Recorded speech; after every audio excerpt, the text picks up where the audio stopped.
We are looking at Midrash, the Drush. If we spoke about the four different ways of learning, Pshat, the simple, surface, remez, allusion, Drush or Drash is the Medrash. It means to search, and it's used in Ezra and the Book of Chronicles and other places to search into the text.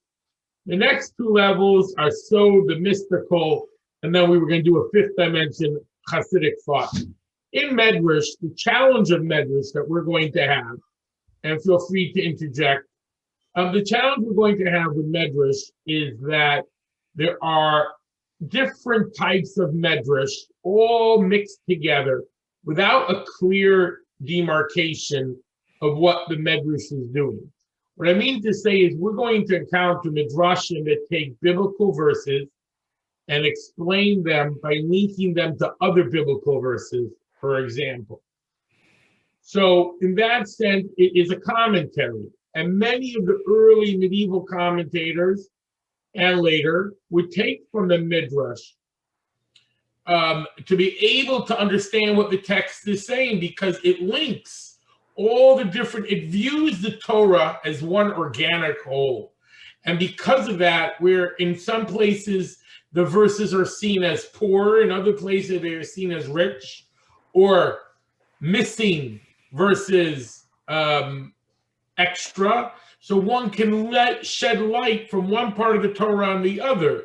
So they create the whole Torah like a ball where each part is hyperlinked to the other. So Midrash really is the earliest form of biblical interpretation. But there are many different types of Midrash as well. There are Midrash which were used for a drasha, which is in order homiletics, which is to inspire people to take the stories of the Torah and draw moral or ethical or religious messages. So there, you're not just taking the Torah as it's written, you're deriving and linking and creating, and it's a creative act. Sometimes they may even take the words out of context. What we call a paraphrase. When you want to paraphrase something, you're saying the same thing in different words. That's what paraphrase is. Medrash at times will use the same words to say something different. In other words, knowingly, the Medrash understands that it is not always giving the literal interpretation. It understands that there's a multiplicity of meaning in the Torah. So therefore, the Medrash will sometimes quote verses that are not the simple, basic meaning, or even totally may seem on the surface far-fetched. And then you have the stories that are part of our tradition that fill in the gaps that may not be explicitly in the text. Like, we don't know why the Megillah begins with Achashverosh making a feast. We don't know exactly what that's all about. We don't know, like we spoke about earlier from the text, what the sin of the Jews were, what's the reason for it, what changes. So a Medrash has to fill in the gaps too. And sometimes those gaps are alluded to in the text, but not always. Sometimes they are traditions that coexist. So Maimonides says something very important, and there are many.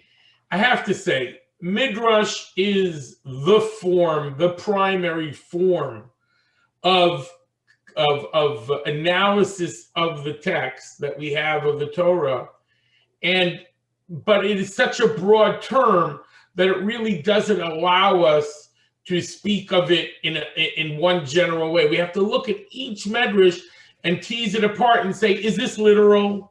Is this homiletic? Is this a metaphor? And what it means is, it's not that there's one interpretation. You may have coexisting 3 or 4 or 5 or 10 interpretations to one single act, and they don't necessarily see them as contradictions. They see them as being different layers of meaning or levels of meaning or possible interpretations. So what does Maimonides say? Again, there are many medieval scholars that speak about Medrash and Aggada. So that's another term, by the way, for Medrash, Aggada. You know, in our Haggadah of Passover is the earliest form of Medrash that most of us are familiar with. What does it do?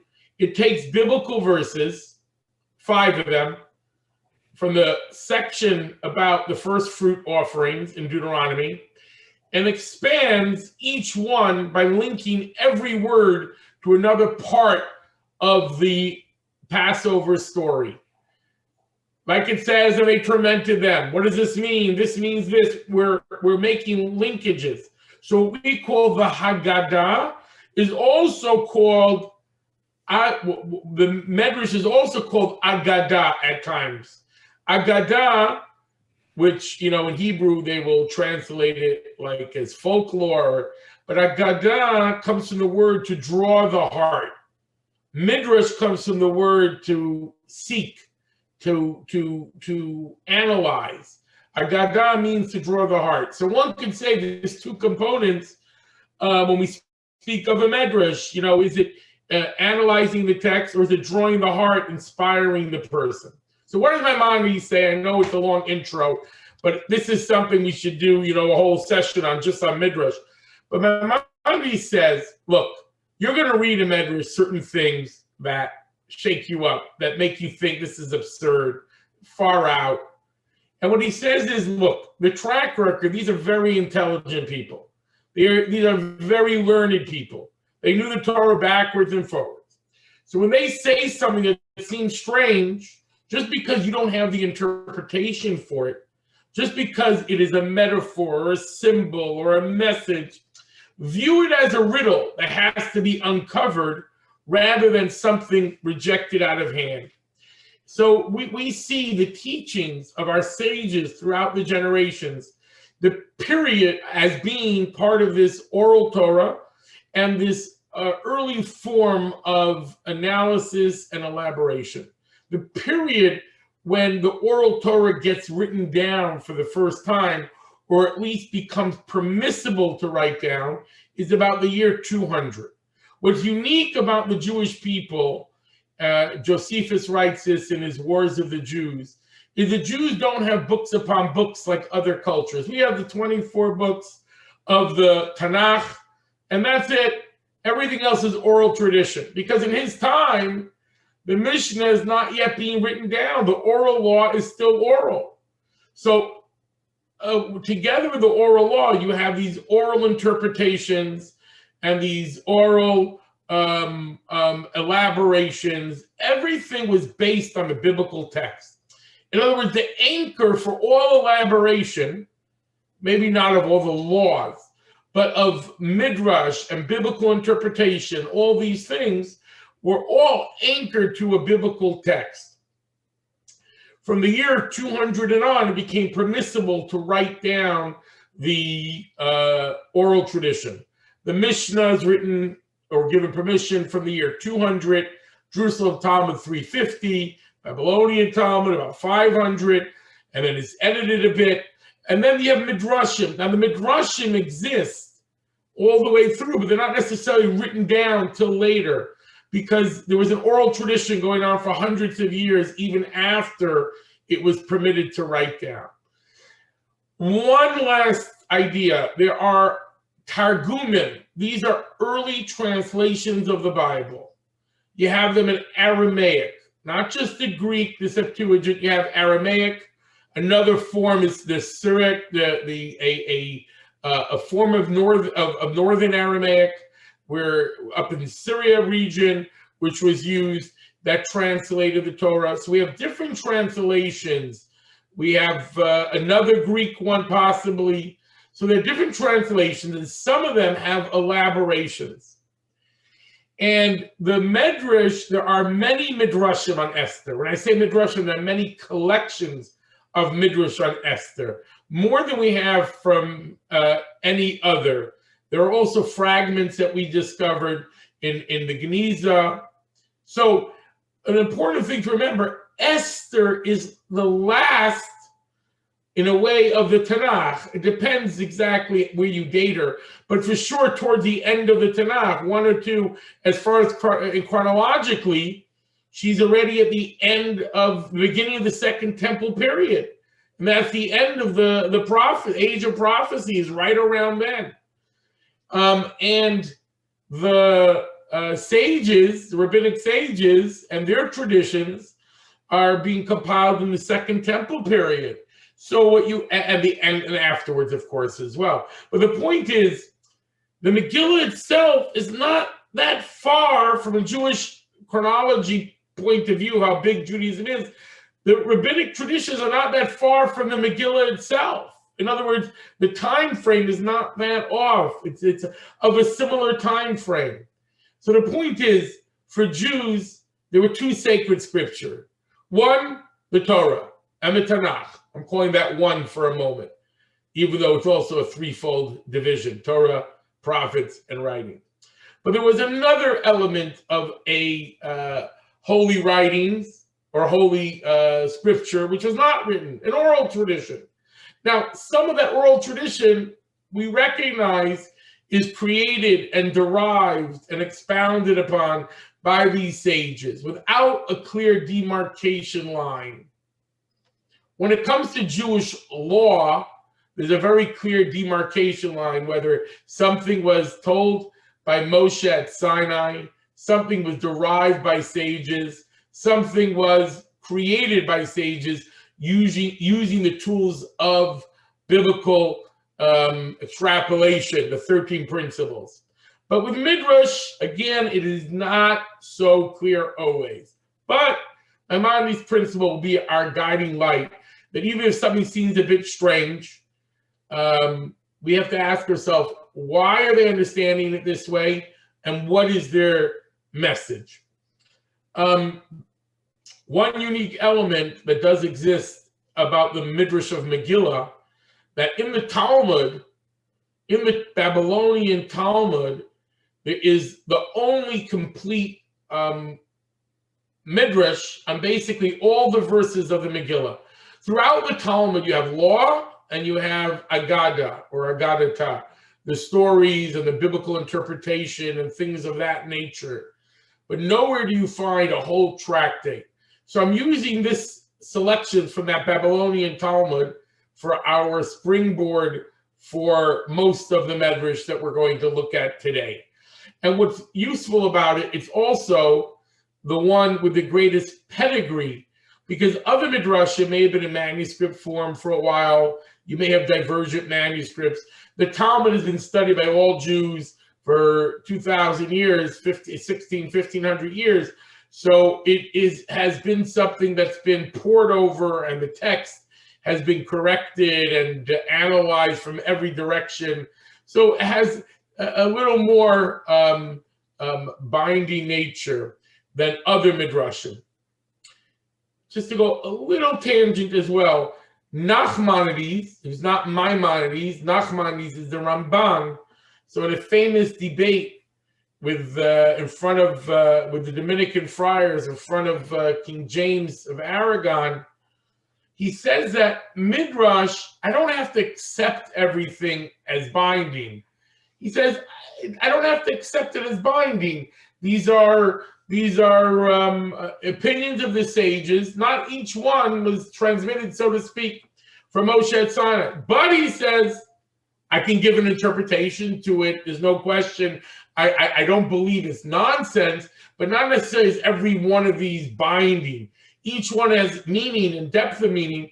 So it is seen as not your same idea of Holy Scripture that other religions have, where there's the Scripture is the Scripture.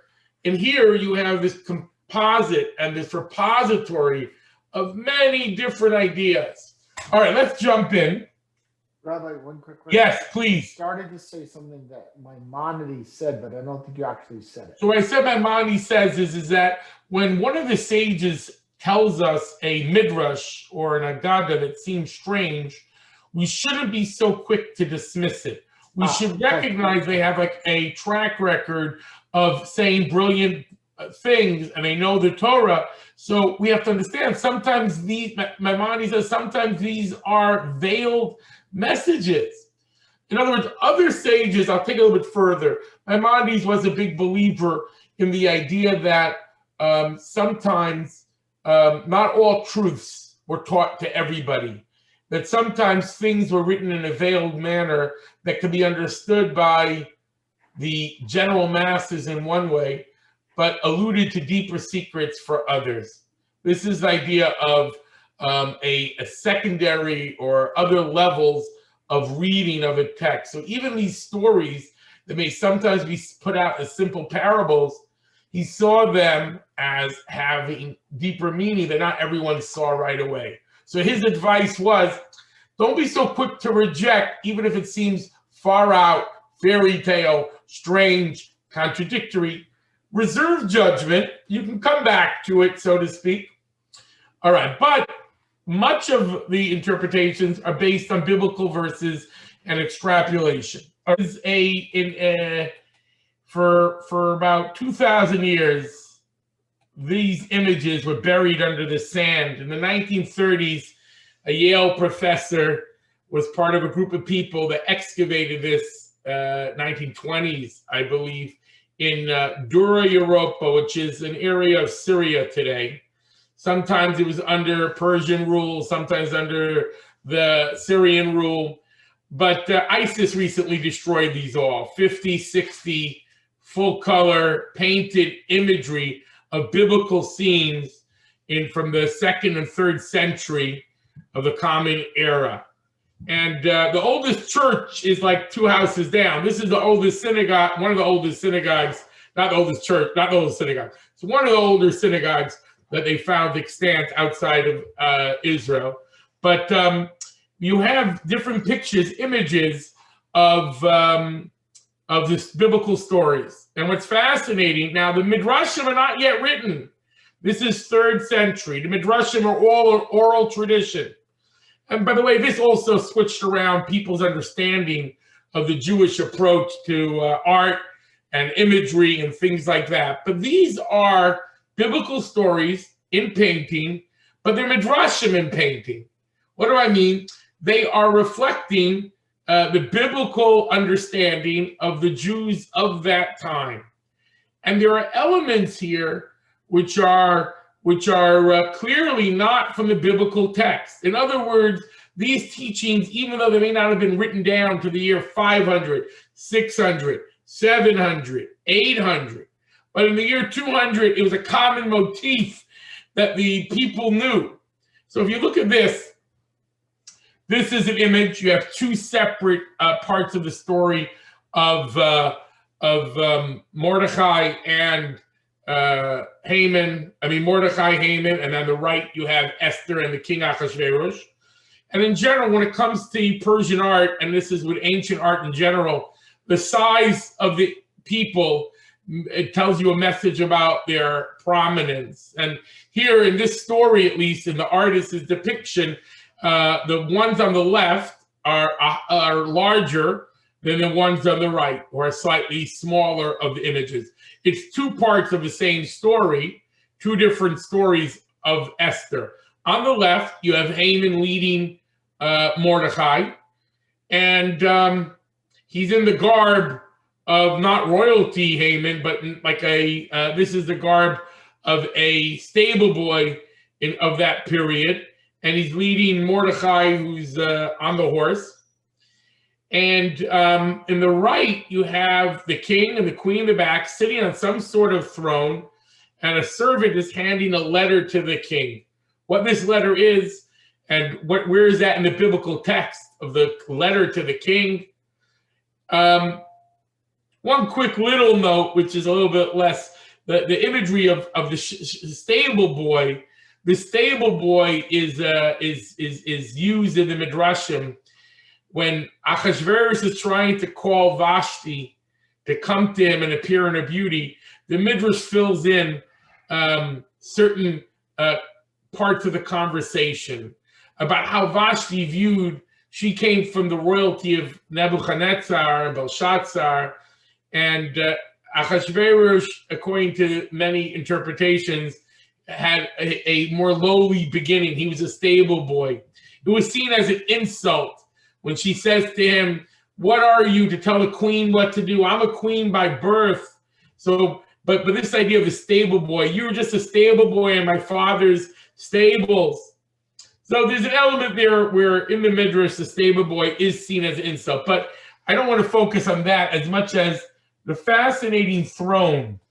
Here's a close-up of the throne.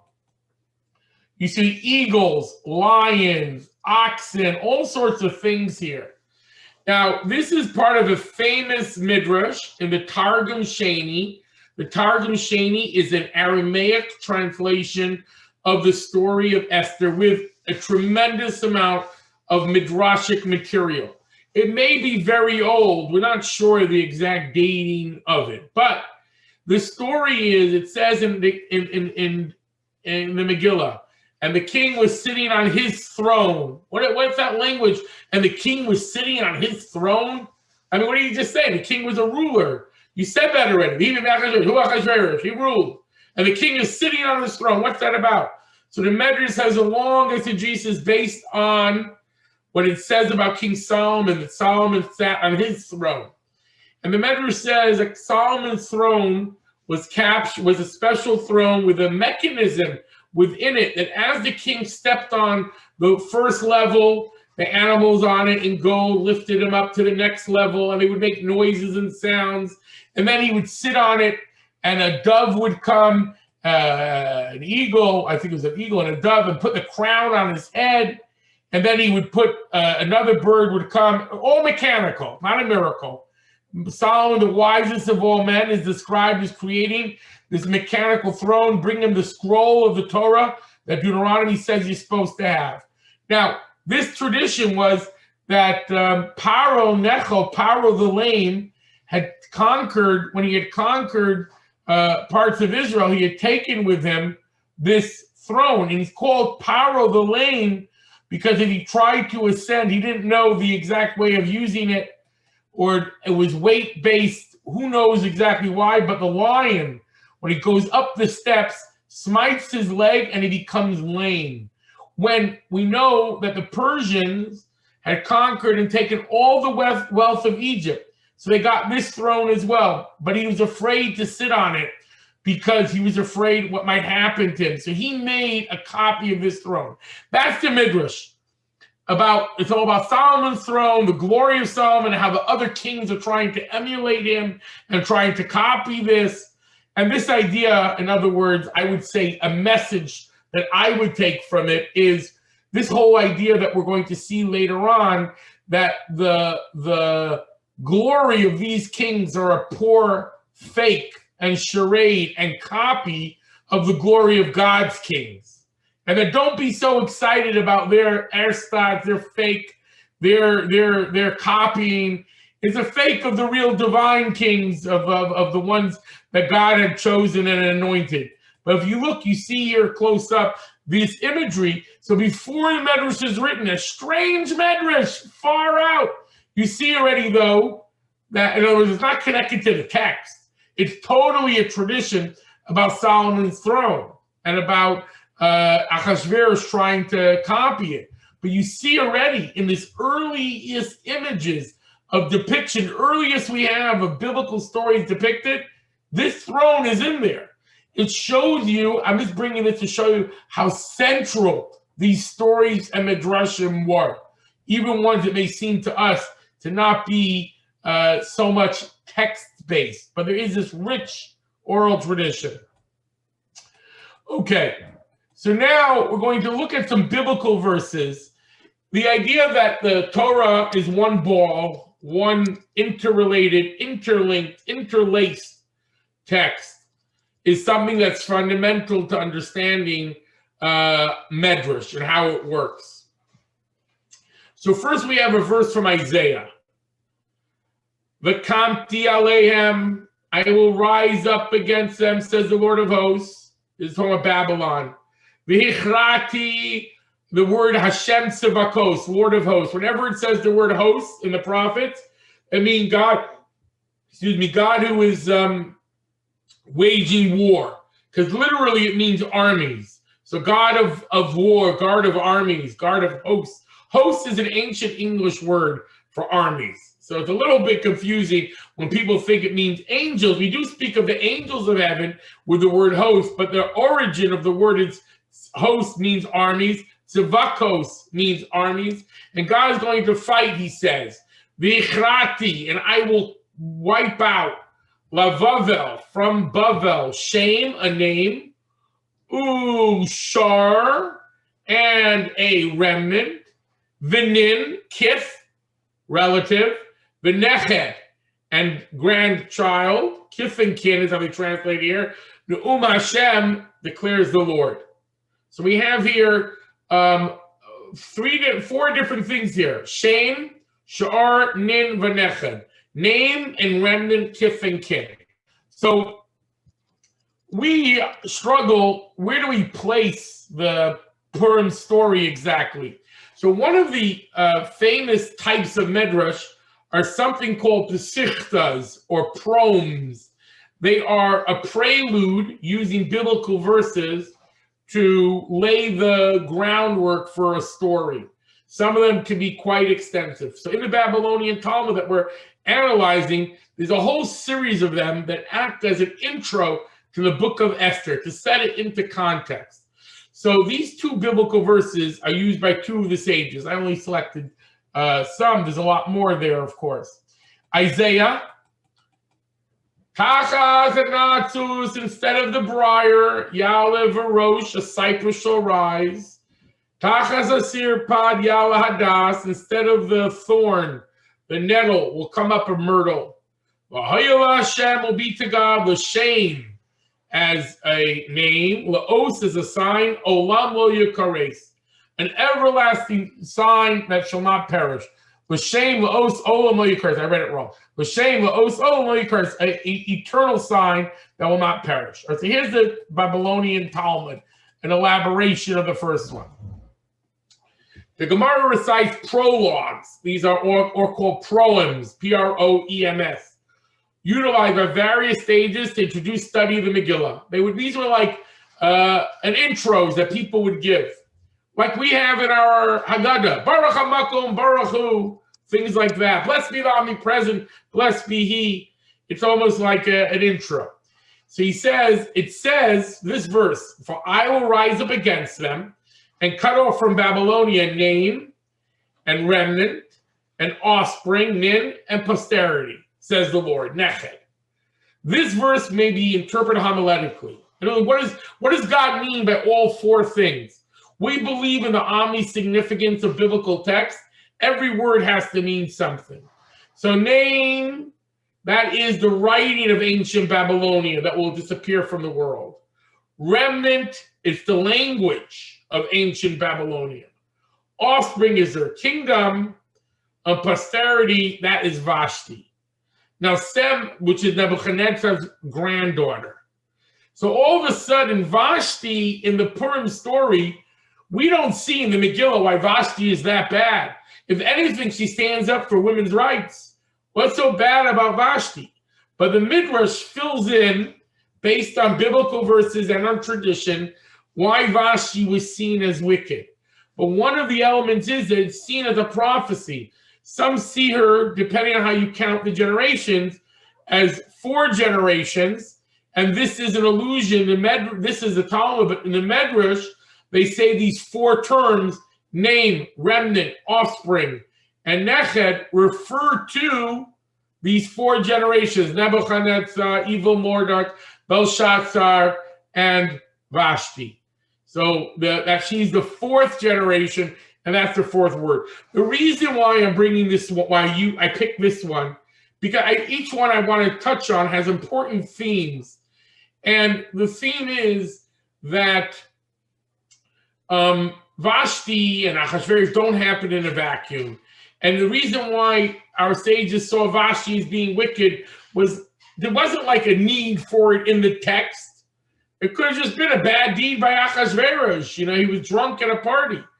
But no, they saw it rather as this continuation of the Babylonian evil doing of destroying the temple, all being interrelated, as we're going to see, that this idea that Achashverosh stops the rebuilding that we find in the book of Ezra of the temple. That's all seen as one continuum, and that there is comeuppance, there is true justice, there is both recompense for the good and punishment for the bad. And Vashti was not just a grandchild, but she herself in the Midrash, they talk about her evil doing. So for example, it's on the 7th day that the Megillah says she's called before them. She's called before Achashverosh. And the Midrash says, why the 7th day? Because the 7th day was where Vashti used to deliberately make the Jewish girls and women work on the 7th day, on Shabbat. In other words, it was seen as her punishment, so to speak, for the evil doing. In addition to the evil doing of her ancestors, she had continued in their path, is what the understanding was. You know, we have the struggle of anytime someone gets hurt or punished in the Bible, we want to find a reason for it, because we believe it's telling us a moral lesson as well. So if we can link it to this other behavior, that is a classical mode of Midrash. They delight in finding the wicked deeds of the wicked and the good deeds of the righteous, alluded to at times only in a tangential way. Okay, another one, this is an interesting element because it has ramifications for later on. But that verse before that we said, instead of the thorn shall come up the cypress, Shmuel Bar Nachmani says, homiletically refers to the righteous individuals who supersede the wicked ones. Instead of the thorn, that's Haman. Why the thorn? Because he turned himself with an object of idol worship. This idea that he himself, it wasn't just bowing. There was something more going on here. He felt himself and he presented himself as worthy of worship, like many of the kings did in ancient times. All right, and then it goes through, we don't have to go through more about how Mordechai replaces and what the relationship is to different terms in those biblical texts. But the idea that one will replace the other. And then we have, instead of the nettle, instead of the wicked Vashti, why is she called a nettle? Sirpad. It's a contraction of the word burning the house of God, that she was the daughter of the son of wicked Nebuchadnezzar. And that's Esther is the myrtle. Hadassah means myrtle. And it shall be to the Lord for a name. This is reading of the Megillah. Because it says that, and for an everlasting sign shall not be cut off. These are the days of Purim, which the Megillah says will never be forgotten. So we're looking at prophecy in Isaiah, and there's no question prophecies to be read in more than one way. We will come at the end, we'll do a little bit of a psalm that's related as well. But the way it was understood, one of the ways it was understood is a very specific prophecy, especially the ones that are talking specifically about Babylon, and that each of these terms means something. Okay. I'm skimming, I'm not going to read everything. I'm going to, okay. So, here, this is a famous biblical verse. Let me see if I can just copy it and.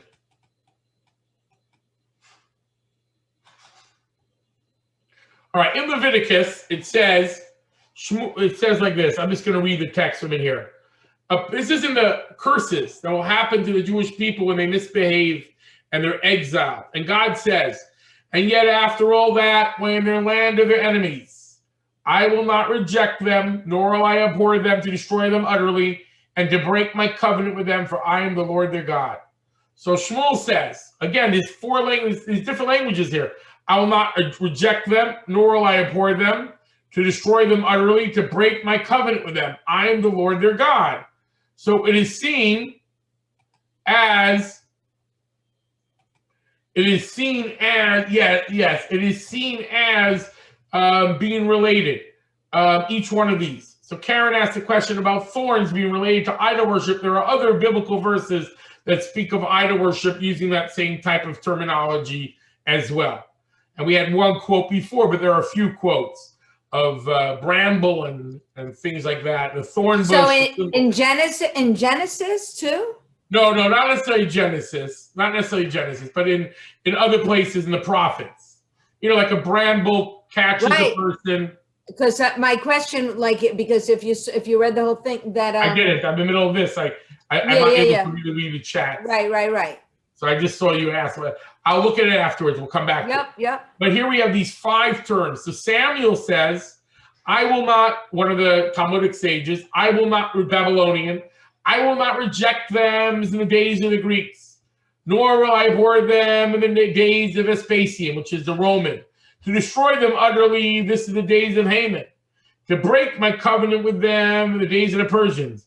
For I am the Lord their God in the days of Gog and Magog, Armageddon. When the Mashiach comes, right before Mashiach or right after Mashiach, different prophecies that talk of a time of great travail and danger, and that God says, I'll be there for you. An alternative reading was, I will not reject them. This is the days of the Babylonians when I appointed them, Daniel, Hanani, Mishael, and Azariah, to pray. See, here we're talking now we're talking here about the leaders, that in each generation God provides leaders for them. Nor will I abhor them the days of the Greeks when I appointed Shimon the righteous. That was the who met Alexander the Great. And later on, the Hasmonean and his sons, and Mattityahu the high priest. In other words, there are leaders in every generation. To destroy them utterly, the days of Haman, when I gave them Mordecai and Esther. To break my covenant with them, this is the days of the Romans, when I appointed them sages of the house of Yehuda Nasi, and the sages. For I am the Lord your God, will be in the future, when no nation or tongue will be able to subjugate them. In other words, we say on that day, God will be one, his name will be one. We say then God will be God. That's an expression, is seen as there will be a time when no other enemies will exist. And that's why this verse is seen as a prophecy to the Jewish people. One of the things Medrash has to do is lift us up. And one of the things Medrash has to do and does is give hope in the coming of the Mashiach and make sense of anti-Semitism. These are all different themes that you find in the Midrash a lot. And one of them here is this idea that, you know what, we've been through this before. God has a promise not to forsake us. He has not forsaken us, not with the Greek, not with them in the Babylon, not in exile, not in the diaspora, not under Roman rule, not under Greek rule, not under Persian rule. We're under God's protection. Don't give up, although the journey may seem dark. That's one of the themes that comes back in and again and again. Rabbi, yes. how do you juxtapose what you just said with the Holocaust? With what? With the Shoah. Right, so with the Holocaust, one would say, if you're reading the biblical verses in that light, is that we're here. It's a miracle that we're here. We should no longer exist. We should no longer, even there in the biblical text, it doesn't say everyone's going to survive. We'll survive as a people. And if you read the horrific descriptions in Deuteronomy and Leviticus about what will happen in those curses, and one is reading the Holocaust through the lens of the Bible, it means that we'll survive. And we see the unfolding of biblical prophecies with the Jews returning to their land. So if one is reading through that lens, it's not a contradiction. It's problematic. It's problematic and it's painful, but it's not contradiction. God never promised us an easy trip. It's going to be persecution. You're going to be devoured by your enemies. If you read the biblical text about what will happen, these things are horrific. Now, I don't necessarily believe that those prophecies have to be read as referring to the Holocaust. Those were First Temple and Second Temple. One doesn't have to understand it that way. All I'm saying is that these biblical verses, if someone wanted to read them as referring to the Holocaust, would not be a contradiction. It would be theologically, it's problematic that these things happened again. But from a simple biblical text, this is what is prophesied. You'll be like Ud. You are a brand saved from the fire, is what God tells Joshua the high priest. Yoshua Kohen Gadol in the times of Zerubbabel, when they returned to the Second Temple. That's what we are. We're what we are today, the Holocaust. We are an a brand saved from the fire. Therefore, we have to make ourselves count and doubly count. This is our mission, so to speak. All right, going back, the Talmud goes through the whole story of the Megillah. This is the only place in the Talmud you have a whole book of the Bible, a whole book interpreted throughout the discussion in one shot, in one direction. So it uses the language kavod tiferes when he shows him the riches of his glorious kingdom. Rabbi Yossi Bar Chanina said, Achashverosh, like Belshazzar, put on the priestly garments. And he proves it by, so to speak, linking the biblical text to explicitly in Exodus 28, Aaron's garb were the kavod u'tiferes. Exact same words used in a similar type of juxtaposition. Now that's a theme that we touched on earlier last week about the idea that the Jewish people are watching anew the desecration of their temple happening there, and the yearning for Mashiach, or the yearning for rebuilding the temple, and the pain that it caused, or the desecration of God's name, to sit there and witness that happening is something that goes to the core of a religious message of the Megillah. So here's a famous discussion. There's a euphemism in Judaism. We use euphemisms when we speak of, God forbid, something bad happening to the Jews. So we want to know the reason for the decree. And this one is fascinating. The students of Rabbi Shimon Bar Yochai asked him, for what reason were the enemies of the Jewish people in that generation deserving of annihilation?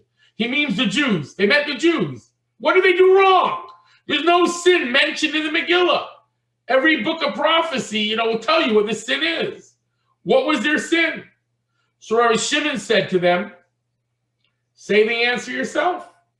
They said to him, because they partook, really the Hebrew is, they had pleasure from the feast of that wicked one.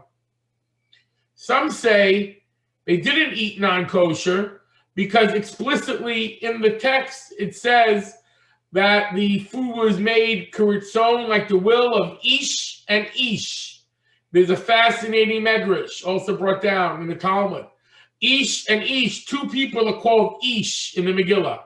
Ish Yehudi and Haman is also called Ish. So the idea is that the king, Achashverosh, listened to the advice of both of them by not forcing the Jews to eat non-kosher, by having options. And the reason given in the Medrash is Haman wanted the Jews to sin willingly. That way they would be punished from on high or assimilate. And Mordechai wanted the Jews not to be forced to eat non-kosher. But either way, the terminology used here, they had pleasure from the feast of that wicked one. Rabbi Shimon said that doesn't make sense. If that was the case, only the Jews of Shushan should have been killed, not the rest of the Jewish world. See, he's going to give an alternative answer. But one important thing, which I know I touched on last week, the Rebbe says, wait, what kind of punishment is this? How can you justify punishment for having pleasure from the feast of this wicked person? I mean, that's a reason to get wiped out? Even these students, what do they mean? The Rebbe said the natural state of going back to Henry's question, the natural state of our world is one sheep among 70 wolves. We should not survive according to the laws of nature. Toynbee, the notorious anti-Semite, who was a historian, said the Jews are the fossils of history. They make no sense. We're living fossils. We keep Purim, for God's sake, a holiday we have not broken with. We've been doing this for forever. We don't make sense that we should be here. We are from another planet. So the Rebbe says, not agreeing with Toynbee, but saying the point is that it's true. If you follow the rules of nature, you and I should not be having this discussion here. We should have disappeared like the ancient Babylonians, the ancient Medes. like our friend Mark Twain wrote when he went to Israel, at that time called Palestine. He came back, he wrote a report in Harper magazine, how all those have gone like the dust of stardust, disappeared. All these greats have faded, but the Jew still survives and lives on. This idea that we're living makes no sense. And the Rebbe said, the natural state of things is one sheep among 70 wolves. But when we willingly take off the domain and dominion of the divine shepherd, when we say, we're okay, Achashverosh likes us, he invites us to the feast, we get pleasure that we are close to royalty, and we forget that we're only here by the grace of God, literally. So at that moment, we put ourselves under the rule of nature. You want to be a sheep among 70 wolves, go right ahead. Good luck on your trip. You're not going to survive, is exactly what happens.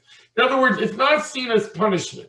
It is seen as you need extra divine help to keep you protected. If you choose to work outside that divine help, you are prey to the forces that exist in the world, where the big swallow the small and the sheep is gone.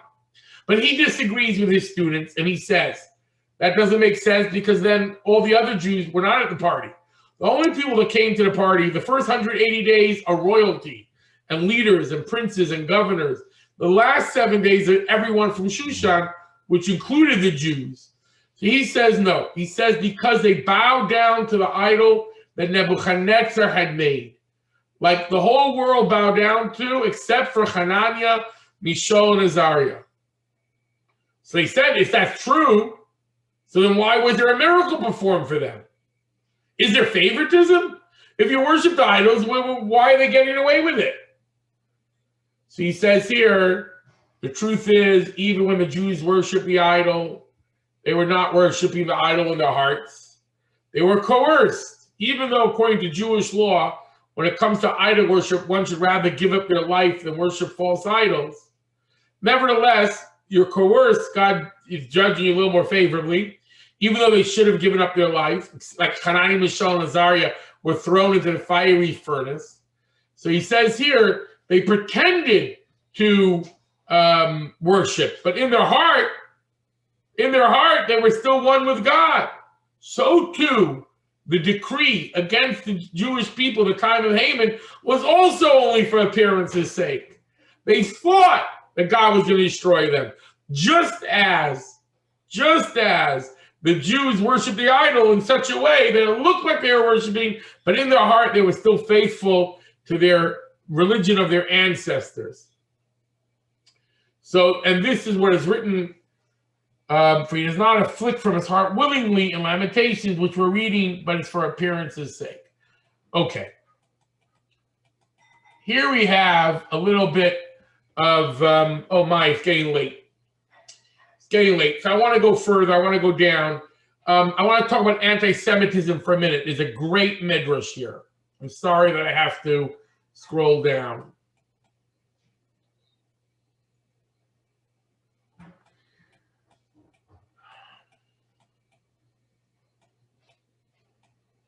Sorry, I'm scrolling down.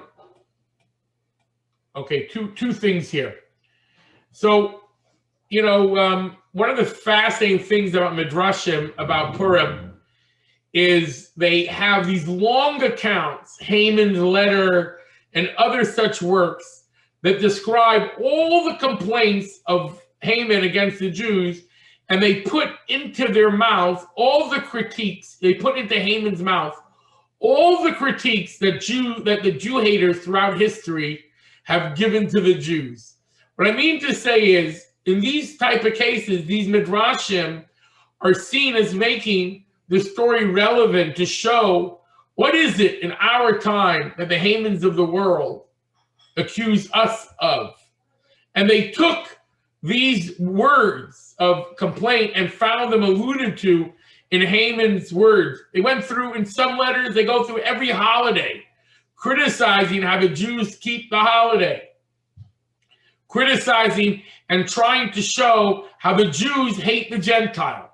There's an incredible amount, like the early anti-Semites who mined the Talmud and the Torah for anti-Gentile lines.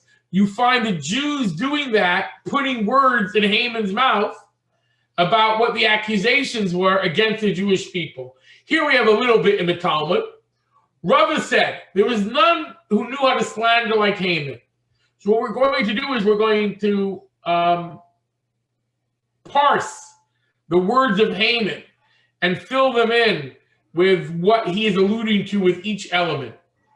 Because in each, that you find this in the Torah often, that when God says, take your son, your only son, the one you love, Isaac, Kachnas bincha, es yichidcha, es shahafta, es yitzchak, 4 different terms.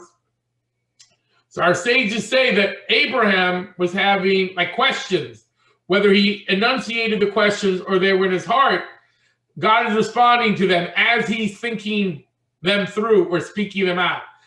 Kachnas bincha, take your son. He said, I have 2 sons, either in his head or out. And God said, your only son. I have 2 only sons, one from Hagar and one from Sarah. Asher Hafta, the one you love. I love both of them. This is Abraham. He loved everyone. Yitzchak. In other words, the biblical text is parsed as being a response to an invisible conversation. We find this many, many places. So here they do the same sort of technique. What happens? He says, let us destroy them. Aggada says, I'm afraid of their God.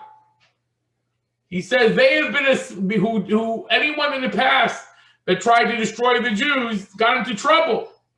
So Haman said, they've been asleep with respect to their mitzvahs. You have no reason to fear. They've assimilated. Their God has forsaken them.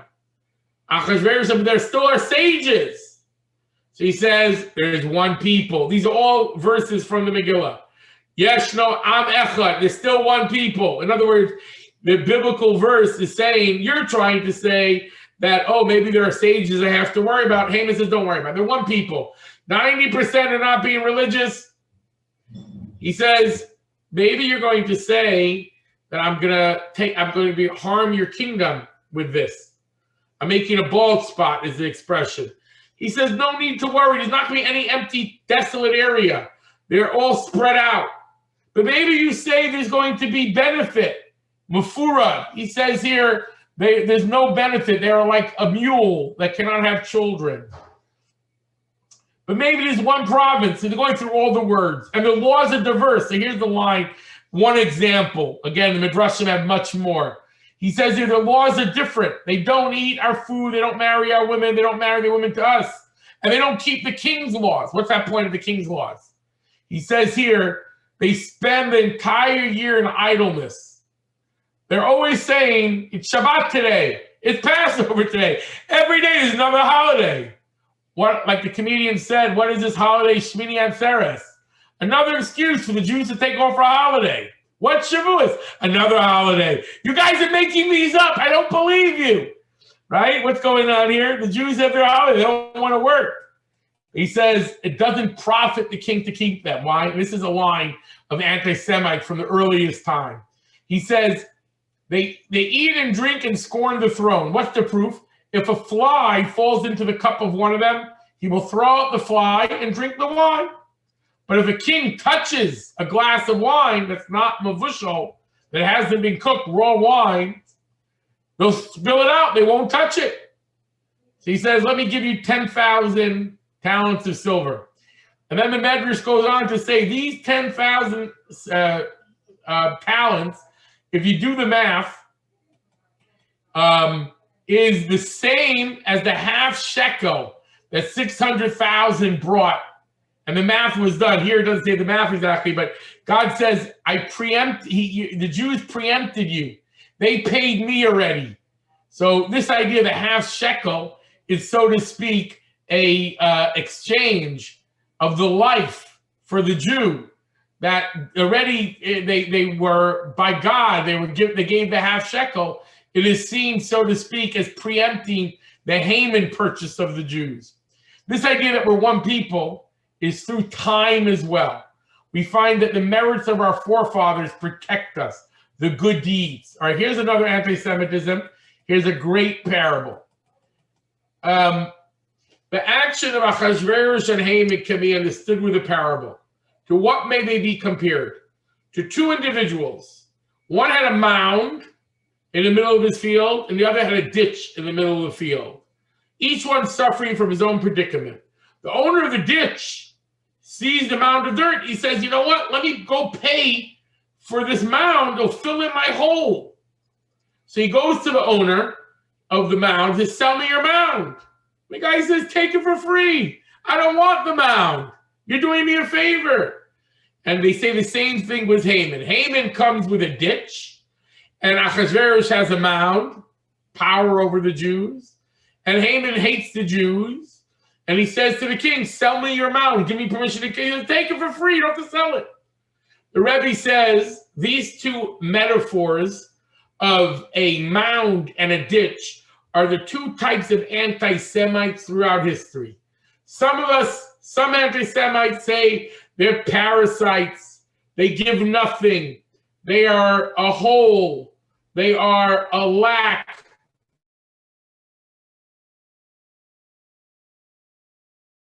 They're frozen. Oh. Others say, no, they're too powerful. They're a mound. In other words, one sees them as unclean, as a negative force on society, and the other claims, no, they're too productive, they're too successful. Something's wrong here.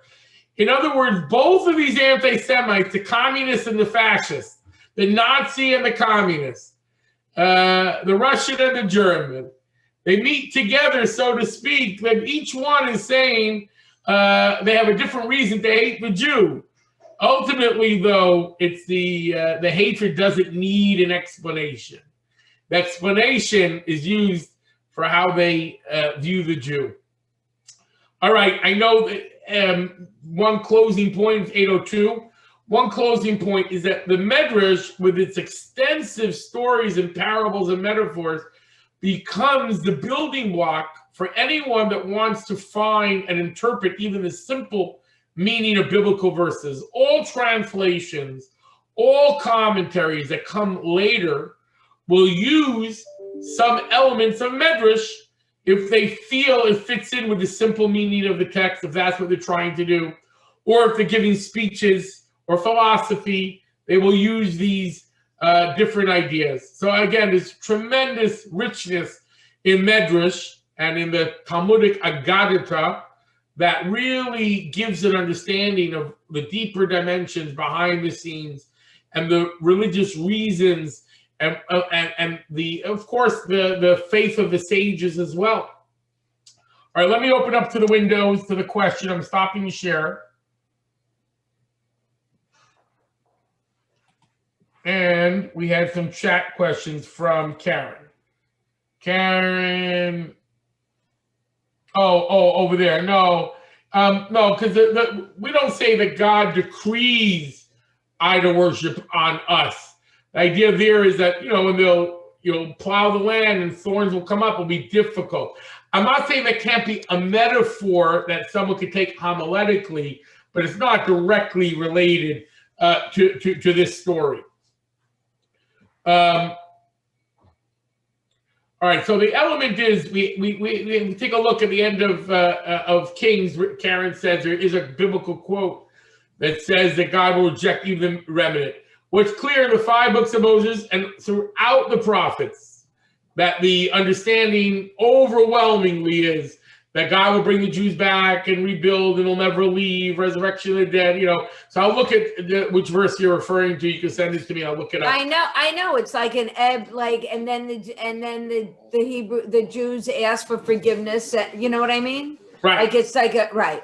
But it's also prophesized, which is amazing because a lot of these things actually, we saw how they unfolded because these texts were there already.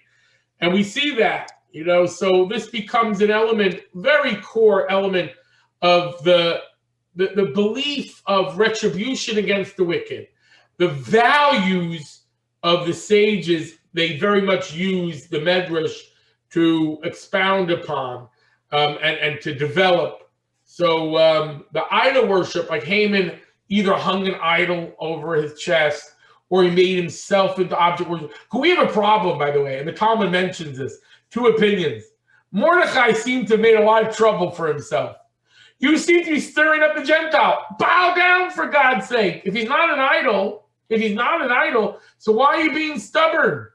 You're caused anti-Semitism. As a matter of fact, there were Jews until the end that blamed Mordechai. Fascinating conversation. Are you poking the bear? What are you doing? What are you doing? When you exile, bend your head, go with the flow. So what happens is what we ultimately see is that salvation comes about through Mordechai and Esther. And through Esther praying and fasting and Mordechai telling the Jews to do the same. Another prominent theme in the Midrash is how Mordechai gathers together these 30,000, 24,000 young boys to study Torah together. And they commit, this is after Haman's decree. And they're sitting with Mordechai and they refuse to leave. And Haman is furious at them. And just to close with this Midrash, it says, what we say at the end of our prayers, do not fear sudden terror nor destruction of the wicked when it comes. It's 3 different verses. So in the Midrash, it says like this: Haman was walking the street and he met Mordechai with some Jewish children passing by. So he's talking to Mordechai. Haman is telling him what's going to happen to him. And Mordechai, one of the ancient ways of prophecy is to ask the child, what did you study?